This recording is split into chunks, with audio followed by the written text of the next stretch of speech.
Transfer of property. Kaushalya, ये खुशी की माँ की जमीन है और अब वक्त आ गया है कि ये जमीन खुशी के नाम हो जाए। वैसे भी इसने अपना सारा पैसा मेरे इलाज पर खर्च कर दिया है। जहर ही दे दो मुझे।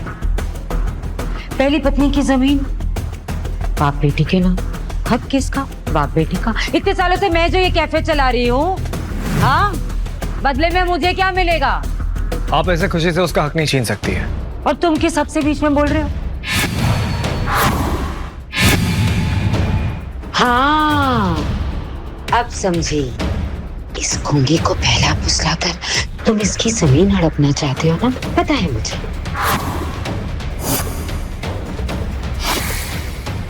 वैसे कौशल्या, हक तो तुम्हारे पास भी नहीं है ये सारी बातें करने का। ये जमीन खुशी की माँ ने अपने पैसों से खरीदी थी, तो उसके जाने के बाद ये जमीन जाहिर सी बात है खुशी की ही होगी ना। अगर रिश्ता सिर्फ खुशी का उसकी सगी माँ से ही है, तो इतने सालों से मैं जो इसे पाल रही हूँ, उसका मुझे क्या फायदा मिलेगा? मेरा मुंह मत खुलवाओ तो। पिछले 15 सालों में क्या 15 बार भी तुमने खुशी के माथे पर अपना हाथ रखा है प्यार से? अगर तुमने सच में उसे अपनी बेटी माना होता ना, तो ये जमीन उसके नाम ट्रांसफर हो रही ना, तुम्हें इससे एतराज नहीं होता। सच कहूं तो बहुत चिंता है अपनी बेटी की। मेरे जाने के बाद पता नहीं अकेली ना हो जाए। आखिर इस हालत में कौन इसे अपनाएगा? अरे आपके जाने के बाद क्या, जब इसे खुद अपना घर नहीं बसाना है तो आप क्यों मरे जा रहे हैं? 2 रिश्ते लाई थी मैं, ऐसे मना करती है जैसे खुद राजा महाराजा की बेटी हो। मना किया था ना इसने, है ना महारानी जी? छोटी माँ, पापा, आप लोग झगड़ा मत कीजिए। आप जिससे कहेंगे मैं उससे शादी कर लूंगी, बस आप लोग झगड़ा मत कीजिए। अच्छा, जिससे कहूंगी उससे कर लोगी शादी? इस भिखारी के साथ कर लोगी?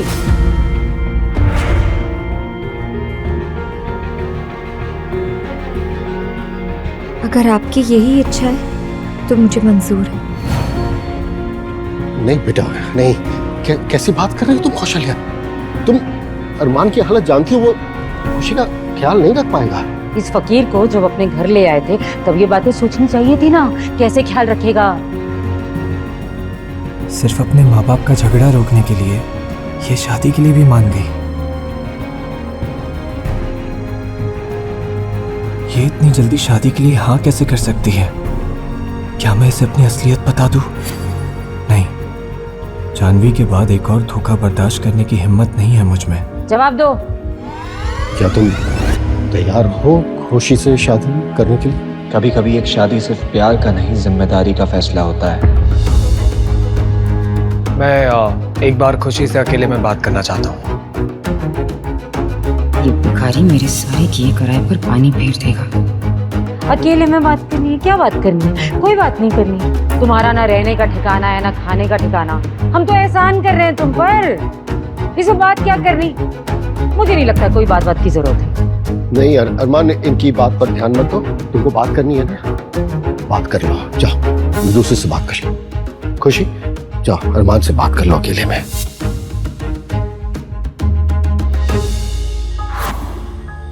खुशी, तुमने कहीं शादी के लिए हाँ इसलिए तो नहीं कहा क्योंकि तुम अंकल आंटी के बीच में झगड़ा रुकवाना चाहती थी? नहीं नहीं अरमान, ऐसा नहीं है। शादी जिंदगी भर का कमिटमेंट है खुशी। और कमिटमेंट तो उसी इंसान से करनी चाहिए ना जो आपकी फिक्र करता हो, राइट? मैं बहुत सोच समझ कर ही फैसला ले रही हूँ अरमान। अरमान, याद है जब तुम पहली बार यहाँ आए थे तो छोटी माँ मुझे मारने आई थी और तुम बीच में आ गए थे।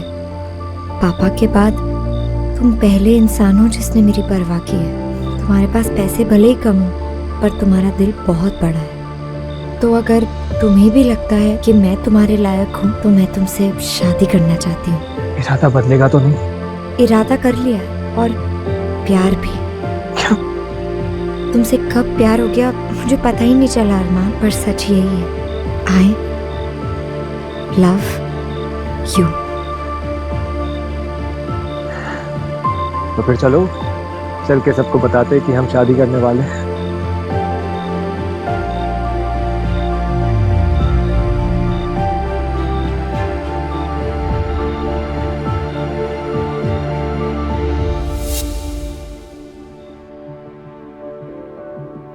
ज्यादा पता नहीं है, बस मैंने तुम्हारे नाम पे 5 लाख की एफडी कराई है, मेरी तरफ से शादी का एक छोटा सा गिफ्ट।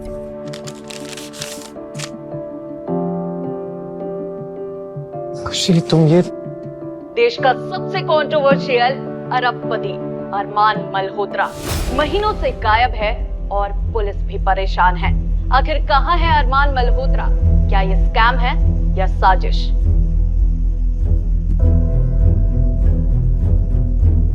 अरमान, ये तुम हो ना? नहीं। पर फोटो तो तुम्हारी ही थी। अब खुशी, दुनिया में ना एक शक्ल के 7 लोग होते हैं। इतना ज्यादा अमीर होता, अरबपति होता तो मैं तुम्हें हनीमून के लिए न्यूयॉर्क या फिर लंदन नहीं लेकर जाता।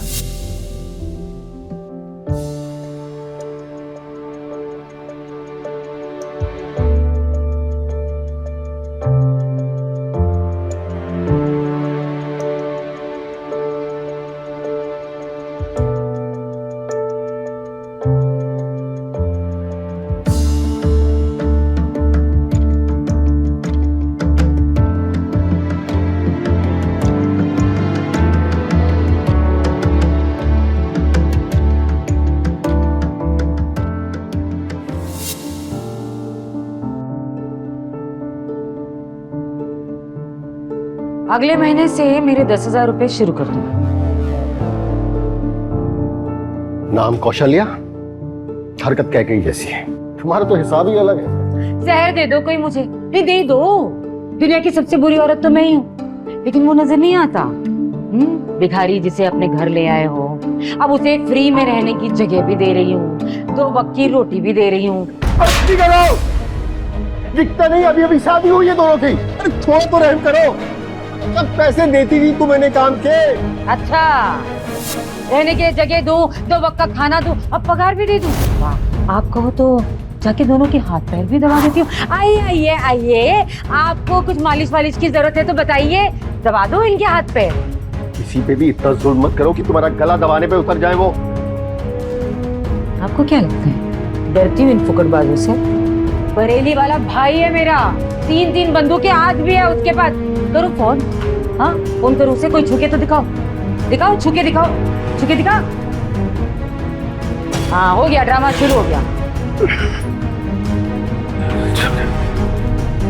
ये सब फसाद किस लिए? पैसों के लिए। मैं दूंगा आपको पैसे, लेकिन अपने मुंह से आप पापा या खुशी के बारे में कुछ नहीं कहेंगे। इतनी जल्दी मान गया? कैसे? इतनी जल्दी कैसे मान गया? पता है मुझे, किसी बड़े पैसे वाले के साथ कनेक्शन है तेरा। तुझे क्या लग रहा है? मुझे खबर नहीं है, ऋषभ को भी पैसे तूने ही दिए। ये पैसे कहाँ से आ रहे हैं ना, ये तो मैं पता लगा कर। कौशल्या, तुम्हारे दिल में जहर कम भरा है क्या, जो भले से लड़के पर शक कर रही हो? अगर इसके पास पैसे होते तो तुम्हारा बर्तन बांटता क्या? इसके पास कितने पैसे और कितने नहीं, इसका पता मैं लगा करूंगी। आप जाके बर्तन धोइए ना, आपको याद कर रहे हैं बर्तन, बहुत याद कर रहे हैं। चाहिए चाहिए, अगर चलो काम पर लगो तुम लोग भी, इनका खाना चाहिए सबको।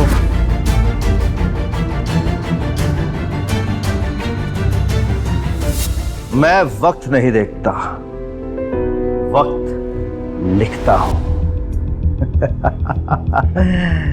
जैसे कि मैंने अरमान मल्होत्रा का लिखा था।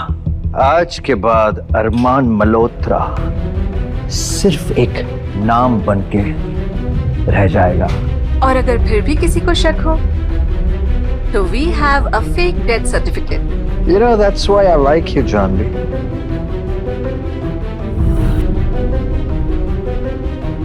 Congratulations. अब तुम ऑफिशियली बोर्ड ऑफ मेंबर्स का हिस्सा बन चुकी हो। सिर्फ काम का नहीं, तुम्हारी जिंदगी का हिस्सा बनना है मुझे। वो तो तुम हो अरमान, अब तुमको मुझसे कभी नहीं छीन सकता।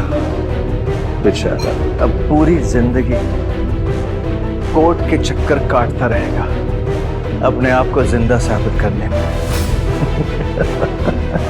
बेचारा अरमान, आई जस्ट होप कि प्यार में कभी किसी को ऐसा धोखा ना मिले। You never know. Sure.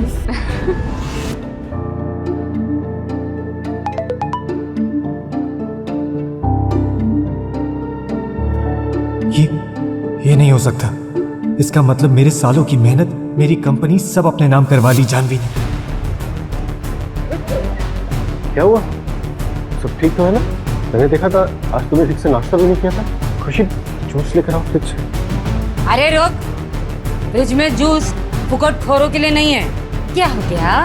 4 बर्तन मांझ के तेरी तबीयत खराब हो गई। एक तो ऐसे रहे जैसे करोड़ों का नुकसान हो गया हो तेरा। कौशल्य चुप हो जाओ, दिख नहीं रहा तबीयत खराब है इसकी। जब बेटा आराम कर लो थोड़ा, जाओ कमरे में ले जाओ इसे। मैं तुम्हारे लिए चाय लेकर आती हूँ, तुम अंदर जाओ। नहीं, मैं अपनी मेहनत की कमाई और अपने बाप दादाओं की दौलत ऐसी नीलाम नहीं होने दूंगा। सब कुछ वापस पाने के लिए मुझे सबके सामने आना ही होगा, और उसके बाद मैं खुशी को सारी सच्चाई भी बता दूंगा। अरमान, मुझे तुमसे कुछ कहना है। मैं प्रेग्नेंट हूँ।